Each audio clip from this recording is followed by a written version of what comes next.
Hey guys, welcome back. Today, I'll show you how to link your Exness trading account to MetaTrader 5, step by step. First, make sure you've installed the MetaTrader 5 app on your mobile device. Once it's installed, we're ready to start connecting our account. Open your Exness account. At the bottom, tap on Markets, then click the 3-bar icon at the top right next to your account. Go to Settings and copy the server ID you'll need to link your account.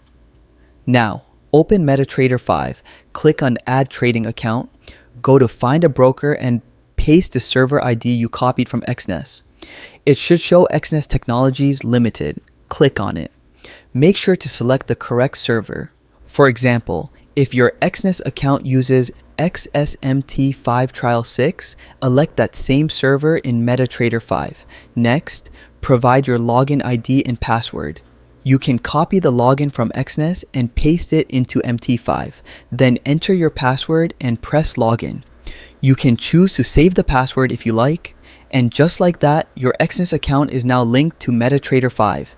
You'll see your account details in MT5 and you're ready to start trading. If you found this video helpful, don't forget to hit like, subscribe, and check out our next video for more trading tutorials.